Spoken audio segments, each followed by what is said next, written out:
This is the spirit. Okay. Continuing the marathon.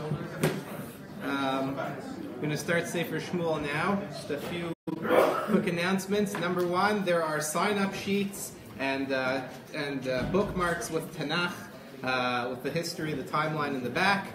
There's coffee and cookies still available in the small Beit Midrash where they were before.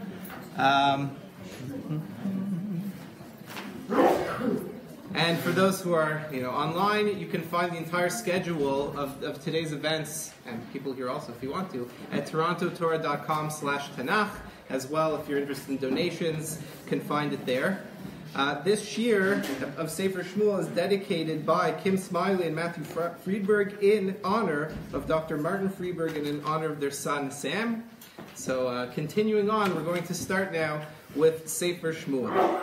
So in terms of the historical framework, the story of Shmuel picks up where Shoftim leaves off. I think Rabbi Turchiner mentioned, I heard it, that Chazal attributes Sefer Shoftim to Shmuel, that he was the one who wrote it. And if that's the case, then we can sort of look at Shoftim as a background. We can look at the story of Shoftim as a background, as a commentary to the events which are happening in Shmuel's life. Shmuel is having a particular view of the history that preceded him, and his life can be viewed as a reaction to that. Shmuel chronicles the lives, the reigns, sort of four leaders of the Jewish people, and they're Eli, the Kohen, Shmuel himself, and the first two kings, Shaul and David. Those are the four leaders that we meet in Sefer Shmuel. And there's a lot of themes which are important in the book. It's impossible to cover. And this is a challenge that I think we're all facing in terms of covering a book of Tanakh in half an hour. There's a lot to cover. I want to look at one particular theme. It's not to the exclusion of all others, but one which is certainly central. And I think it picks up in terms of some of the ideas in Shoftim as well. And that is the question, what is the ideal type of government for a Jewish country, for the Jewish people, and who is the ideal type of leader? So Rabbi Turchiner already mentioned that Shoftim deals with this notion of leaders that sort of pop up and they're inspired. We're going to look at Shoftim as a background to Shmuel, but that's really what I want to consider, and I think it's one of the critical themes in the book. If we already consider the four leaders we've just mentioned, Eli, Shmuel, Shaul, and David, we already see that there's a shift. The first two of those leaders are prophets. They're basically like Shoftim. We'll have to discuss exactly what they're like. And the second two are already full-on kings. They're Malchei Yisrael. They're kings. So already we see that in terms of defining leadership of the Jewish people, there's a serious shift in the middle of Sefer Shmuel, the shift from the Shoftim model, the prophet model, to the king model. And that's a critical thing to think about. And there are pros and cons to both of these styles of leadership. So I want to consider that as in terms of getting started, look back at Shoftim, think about how the book of Shoftim looks at political leadership just very briefly, and then see how the stories in Shmuel are responding to that treatment. So let's take a moment. I know we just heard about Shoftim, but just a moment to recap. The Shoftim system emphasizes decentralized, non-continuous government. In other words, as Rabbi Turchiner mentioned, you have leaders that sort of are inspired by God, they come up, there's no centralized system, it's tribal, all the tribes are sort of living by themselves, there's no one government which is controlling the entire country, and as the need arises, God inspires someone, they come, they save the Jews, they judge them, they lead them, and then they're gone. And they don't pass this leadership on to their children, it's not continuous. In other words, being a prophet, it requires a certain amount of purity, of religious perfection, and that's not something you can necessarily pass on to your children per se. So we don't see them passing on their leadership to the next generation. So on the one hand, how do we look at this model? It's non-centralized, non-continuous government. So on the one hand, the book of Shoftim clearly criticizes the political system. And if we're remembering that Shmuel is the one who's writing it, so it's a critique. We read about the same cycle over and over and over again. The Jews sin, they're in trouble, they cry out to God, God saves, he sends the shofet and he saves them. And the diagnosis of this situation is clear. We have it a couple of times in Sefer Shoftim. This is source number 1. Bayamim hahem, ein melech beYisrael, ish hayashar be'einav yaseh. In those days, in the days of the Shoftim, there was no king in Israel, and therefore everyone did whatever they wanted. In other words, the book of Shoftim is leveling a critique at this system, that everybody can do whatever they want because there's no centralized government, there's no king who represents stability in terms of the government. On the other hand, there's also a clear religious benefit to the Shoftim model. And that is that in the Shoftim model, it's very clear that God is running the show. We actually see this explicitly in one of the stories of the Shoftim. This is in source number 2. This is with Gideon. Gideon fights off the Midianites, and some of the people come to him and say, you know what? You're so good at this. You're such a great ruler. Why don't you rule over us and your children also? Vayomer ish Yisrael Gideon Mishal banu gam ata gam bincha gam ben benecha ki oshatanu miyad Midyan. They come to Gideon and say, please, you saved us, you're so successful, why don't you set up a dynasty? Why don't you let your children reign after you? Vayomer lim Gideon, lo emshal ani bachem, velo yimshal b'ni bachem, Hashem yimshal bachem. I'm not going to rule you, my children aren't going to rule you, that's not how this works. God is the one that's doing this. And one of the commentaries here, the Mitzion David, says what this means is you think that I saved you and therefore you want to hold on to me and my kids after me and they'll lead you. But that's not what happened. God actually saved you, and so there's no reason to attach any special significance to the person of the Shoftim. And so that was a benefit in the Shoftim system. It was very clear that God was involved. God is the one that's saving us. When you have a king, the presence of a king who wins wars, who's successful, he stabilizes the government, it's continuous, so that can sort of cloud people's vision, and you start to think that it's the king that's really doing things and not God. So that is a tension that sort of exists in Shoftim. You see Shmuel is writing Sefer Shoftim. He has this critique. It's really bad that there's no monarchy on the one hand. On the other hand, it's really good because it's clear that God is involved in terms of ruling the people. So we see this tension exist in Shmuel as well. And you would expect that given Shmuel's writing of Shoftim and what he thinks about it, that he's going to react to this, and he does. There's a contrast that's set up in the beginning of the book. We don't have time to look at it inside, unfortunately. But Eli, the prophet, the Kohen, is portrayed as a very passive person. He lives in Shiloh. He's there. People come there, and he interacts with them. But when it's time to go to war, he sends other people. Other people are fighting the wars. He's not involved in terms of everybody's lives. He is where he is, and everything else is going on externally. He fails to educate his children properly, and they do all kinds of really bad things, and they get punished for it, and he bears responsibility for that. And in contrast, Shmuel clearly makes an effort, you see in the description in the text, to be a centralized leader. He is going around the countryside from place to place. We find him in this town and in that city, and he's out amongst the people trying to create this sort of centralized government. Okay, so we see that Shmuel, and ultimately we'll see in a moment that Shmuel tries to pass on the rule to his children as well. We see that Shmuel is trying to react to this, the issues that he finds in the Shoftim system by creating a centralized, contiguous government. You have it in source 3, unfortunately I didn't include the translation, but Shmuel said, Vayihi kasher zakein Shmuel, vayasem et banav shoftim liYisrael. When he gets older, unprecedented, unlike Gideon who said, no way, I'm not putting my kids in charge after me, he puts his sons, he tries to create a dynasty and put his children in control after him. Vayihi shem beno b'chor Yoel, v'shem mishneu Aviyah, shoftim b'be'er Sheva. But it doesn't work. It doesn't work because his children are not at the same moral, spiritual standing as he is. V'lo alchu banav b'drachav. His children didn't follow in his ways. Vayatu acharei abetza, vayikru shochad, vayatu b'mishpat. They took bribes. They perverted judgment. It didn't work. He wasn't capable. He wasn't able to pass the rule down to his children. But we see that he's trying to react to this. He's trying to set up this system. Okay. So ultimately, the people come to Shmuel and they say, we want a king. It's time, it's enough, the Shoftim system is enough. We want a monarch who's going to rule us. We want a centralized government. And this is what we see, the description in source number 4. And you would expect that Shmuel would be excited about this, that it would be something good. This is his whole thing. He has his manifesto. He wrote Sefer Shoftim. He's so excited that now there's going to be a monarchy, but he's not as excited about it as you might expect. That's what we have here. Just read it in English. All the elders of Israel assembled and came to Shmuel at Ramah, and they said to him, "You have grown old, and your sons have not followed in your ways. We can't follow them. Therefore, appoint a king for us to govern us like all the other nations." And what's his reaction? Shmuel was displeased that they said, "Give us a king to govern us." And Shmuel prayed to God, and the Lord replied to Shmuel, "Heed the demand of the people and everything they say to you. For it is not you that they have rejected, it is me they have rejected as their king.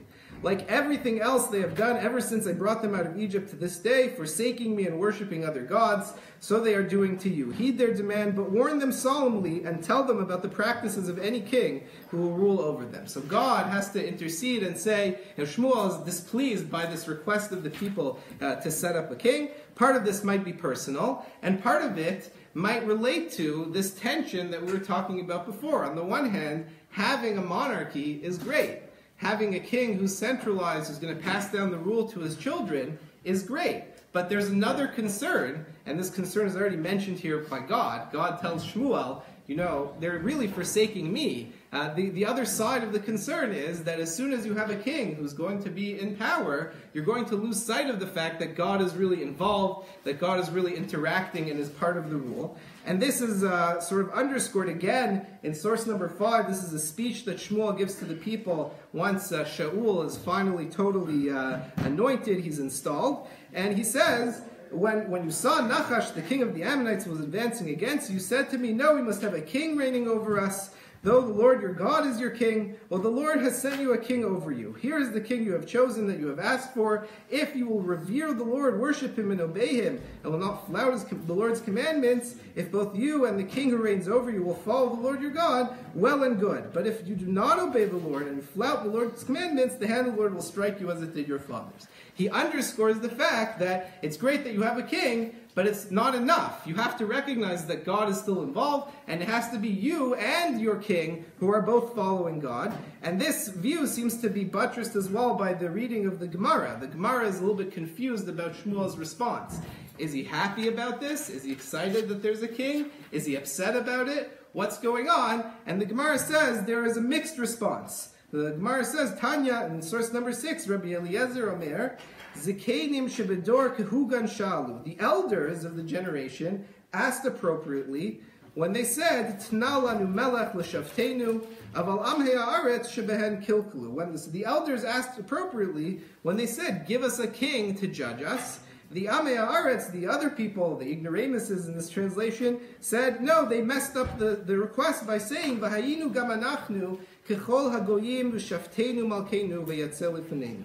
And let us be like all of the other nations, and our king will judge us, and he'll go out before us into battle, and so on.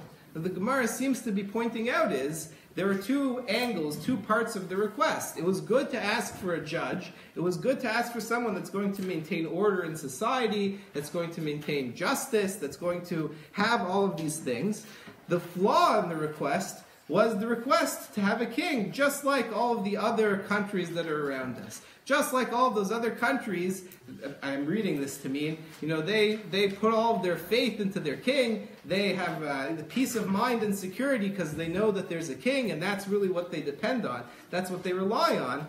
That is a problem, because as soon as you have that, God's going to be erased from the picture. There's an anecdote, I believe, it could be it's not true, but I think it is true, that David Ben-Gurion once came to speak in YU, and he was speaking about the IDF, and he quoted in that context the pasuk from Tehillim, Hinei lo yanum v'lo yishan shomer Yisrael. The guardian of Israel doesn't sleep and he doesn't slumber. He's talking about the IDF. And someone in the audience in YU stood up and screamed at him the next pasuk, Hashem shomrecha, Hashem yatzilcha al yad yaminecha. God is the one who watches. God is the one who's saving you. It's the same kind of idea. The IDF is great. I have nothing against the IDF. Nothing against David Ben-Gurion either. But the idea, the feeling is the same. As soon as you have a government, as soon as you have a centralized power, so this sense of God being involved in a regular basis in the government sort of dissipates, and you end up without a sense of God. And this is what Shmuel was worried about. This is what he was warning about. Okay. So then the question is, if this is the case, and this is the concern that arises, what kind of king, what kind of personality would we like, would be appropriate to be the king of the Jews, such that he can maintain both sides of the coin here? He can maintain a centralized government, a strong, just government, which is continuous. He can pass it on to his children. But at the same time, the rule will not cause us to lose sight of God, to lose sight of God's involvement.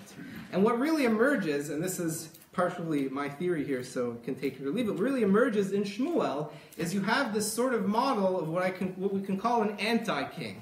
We have Shaul and David, and you see them emerge onto the scene, and both of them in different ways are people we wouldn't necessarily expect to be the ruler. And some of that is explicitly referenced in the text. We're going to see it right now. So the first king is Shaul. What are his qualities that make him the king? Why was he picked? So we can look on the second sheet here. You have source number 7. We start to meet Shaul. Vayi ish Binyamin ushmo Kish ben Aviel ben Sror ben Bechorat ben Afiach ben Ish Yimini Gibor Chayil. There's a man. His name is Kish. He was a Gibor Chayil. Here the translation was man of substance, but it could mean he was a warrior. He was an outstanding person. But he had a son, and his son, that's not Shaul, that's his father. V'ilo ben ushmo Shaul, bachur v'tov ve'ein ish mibnei Yisrael tov mimenu. He was a good guy. There was nobody else around him that was as good a guy as he was. M'shichmo mala gavoa micholam. And he was really tall. This is Shaul, the king. His father was a great warrior. He was a really good guy. He was the best guy. We don't even know what that means exactly. He was the best guy, and he was really tall. What else do we know about Shaul? He was quite humble. We see in source number 8, Shmuel comes and tells him, he meets Shmuel. We sort of meet Shaul in this very sort of interesting story. It's like a lovable kind of thing. His donkeys run away, and he's chasing the donkeys through the countryside and trying to find them. Again, not like what you would expect. Oh, the king, he's chasing some donkeys. It's sort of like a comedy scene. He's chasing the donkeys. He meets Shmuel in a town, and Shmuel says, the entire people is waiting for you to become the king. And Shaul's response is, in 8, Vayan Shaul vayomar, Halo ben Yimini anochi mikatnei shiftei Yisrael, u'mishpachti hatzeira mikol mishpachot shiftei Binyamin, v'lo midibarta like a davar hazeh. Shmuel says, what are you talking about? I'm from Binyamin. Binyamin's the smallest tribe. I'm from the smallest family. I'm a nothing. What do you want from me? I'm supposed to be the king? So we see he was very humble. He was humble, and he was a good guy, and he was really tall. That is the description of Shaul HaMelech. So, and in fact, he's installed by Shmuel, not exactly the vision we would expect of a king. You're expecting a warrior, a wise judge, or something. He's installed by Shmuel, and there are people who say, this is crazy. We asked for a king to lead us, to be the guardian, to be a warrior. And in fact, in source 9, at the first anointing ceremony, there are people there who said, this is not going to happen. This person's not the king. There are people there, scoundrels. How this guy's going to save us? This guy can't do anything. He's not going to help us. And so they scorned him. They didn't bring him they didn't bring him a present. They didn't recognize his rule. He didn't say anything about it. We can interpret it that way. Fine. So this is Shaul. He gets set up as this king. People are saying, how on earth is this person supposed to be the king? How is this supposed to work? So how did he win them over? How did Shaul win over the people? How did he convince them that he really ought to be the king? He convinced them with the story that we find here in source number 10. You can read it in English, just in the interest of time. So you have Nachash the Ammonite. Nachash Hamoni, he came and he put a siege on Yavesh Gilad. And all the men of Yavesh Gilad said to Nachash, make a brit with us, make a pact with us, and we'll serve you. And Nachash the Ammonite said, no, I'll make a deal with you. The deal is everyone has to gouge out their right eye. So obviously it's humiliating as well as terribly sad.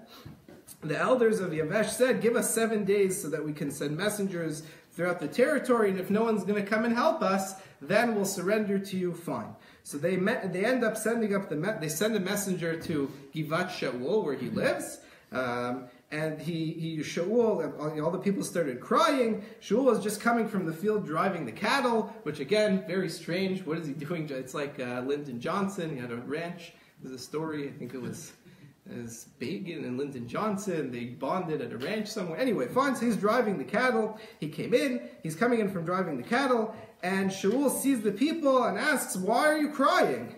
And they told him what happened. And what happened then? When he heard what happened, the Spirit of God gripped Shaul, and his anger blazed up. And suddenly, he's inspired by the Spirit of God, and suddenly he's like a super person. The nice, meek Shaul, he takes a yoke from the oxen, cuts it into pieces, sends it to messengers, and says, "This is what's going to happen to all of the cattle of anyone who doesn't come with me to battle." Everyone is gripped by the fear of God. The terror from the Lord fell upon them, and they came out as one man. So you see, all of a sudden, the meek Shaul, who nobody thought was going to be able to rule, when the time came, God sent a ruach, it overtook him, and suddenly he was powerful, he was capable, he was dangerous, everyone's scared of him. They're all gripped by the fear of God. They all went out to war. To make a long story short, they smashed Nachash HaAmoni, and they were totally victorious. And then everyone came back, and the people were saying, this is in Pasuk 12 here, the people came and then said to Shmuel, "Who was it? Who are those guys? Remember those guys that said that Shaul can't be the king? Those guys who scorned him, the people that said he wouldn't be an effective ruler? Where are they? Let's kill them. They were clearly wrong. That was clearly inappropriate." And Shaul said, no, we're not going to kill anyone today, because this is the day Hashem saved us, he brought us to victory. And they went back and re-inaugurated the monarchy again at Gilgal, and they had a korbanot, they brought sacrifices to God, and so on. So this was the story of Shaul winning over the people. So I just want to point out here what happened. Shaul was a person who people did not expect would be capable of being the king. He was a good guy, a nice guy, a humble guy, but not a ruler, not a monarch. How exactly was it that he was successful? He was successful because of this Spirit of God. Because when the time came, the same thing that we saw in the Shoftim, Hashem sent a ruach, it filled him with inspiration, and he was able to get the job done. And so perhaps this is the idea. This is the model of the ruler. This model of ruler sort of addresses these two issues. You have a centralized government, you have the king, but at the same time it was clearly apparent to everyone that Shaul, in and of himself, would never have been able to accomplish this. It was only because God was involved that any of this was able to be done. And so this sort of, hits both sides of that tension that we've been raising, that we raised from Shoftim. You have a king, you have a ruler, but the way that the ruler presents himself, the model, his personality, indicates that his success is clearly coming from God. And this sort of thing continues again with the second king in the book, with David, in a sort of different way. He's an anti-king in a different kind of way. Unlike Shaul, David is a born fighter. He's actually a dangerous fighter. He says this himself in source number 11. He's talking to Shaul before he fights Goliath, and David says to Shaul, "Your servant has been tending his father's sheep, and if a lion or a bear came and carried off an animal from the flock, I would go after it and fight it and rescue it from its mouth. And if it attacked me, that's what I would do if a bear attacked me. I would seize it by the beard and strike it down and kill it, obviously. Your servant has killed both lion and bear, and that uncircumcised Philistine shall end up like one of them, for he has defied the ranks of the living God." Okay, so you see, David is not scared of fighting. He's going out there, and he's described this way even until the end of his life. When he has the coup with Avshalom, his son, he's described as this terrifying fighter. He's going to fight you. But on the other hand, we know that there's another side of David. We know that he's also a person that plays the harp. And he likes poetry, and he writes poetry, and he dances in front of God. And that is sort of like the most far away, far removed from the characteristics of a king that you can imagine. What's your king like? Oh, my king can hold a spear in both hands and a sword in his mouth, and he can kill 3 people at once. What about your king? Oh, well, my king wakes up in the middle of the night and plays the harp and sings songs to God. It's like the opposite. What is going on? So David has both of these opposing characteristics happening. And you see this sort of come to the fore in this interaction that he has with his wife, with Michal, the daughter of Shaul. This is towards the end of this. I should just point out now that unfortunately the sheets have shemos. So please, just be aware of that if you want I'm happy to get rid of them, just leave them somewhere and I will find them. The last sheet has SHEMUEL on it. In a pretty serious way. So this is the story. They're bringing the Aron of Hashem to Ir David, and David is dancing in front of the Aron. I won't read it totally inside because I don't have time. He's dancing in front of the Aron and is excited, and he's ecstatic, and Michal is watching from the palace, and she says, what kind of a way is this for the king to behave? This is how the king behaves. This is appropriate. We can see here, just after the ellipsis in English, David went home to greet his household, and Michal, daughter of Shmuel, came out to meet David and said, didn't the king of Israel do himself honor today, exposing himself today in the sight of slave girls of his subjects, as one of the riffraff might expose himself? What kind of behavior is this? And David answered Michal, it was before the Lord who chose me instead of your father and all his family, and appointed me ruler over the Lord's people Israel. I will dance before the Lord, I'm going to dance before God, and dishonor myself even more, and be low in my own esteem, but among the slave girls that you speak of, I will be honored. David's response is, this is exactly, Michal says, this is inappropriate, this is not how the king is supposed to behave, and David's response is, you're wrong, this is exactly how the king is supposed to behave, because when it comes to God's honor, it must be crystal clear that the honor of God comes before the honor of the king.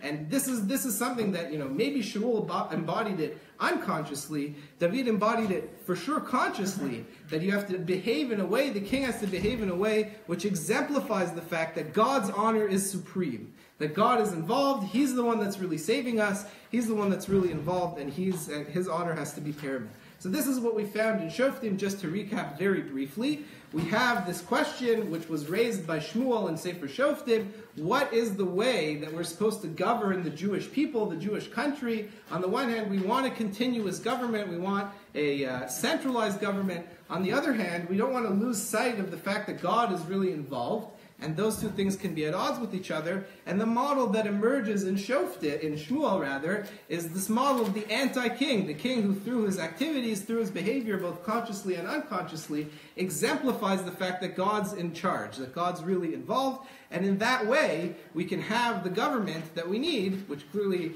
seems to be what we need, and also we can have this recognition within society that God is really involved in governing ultimately. Thank you. So we'll continue.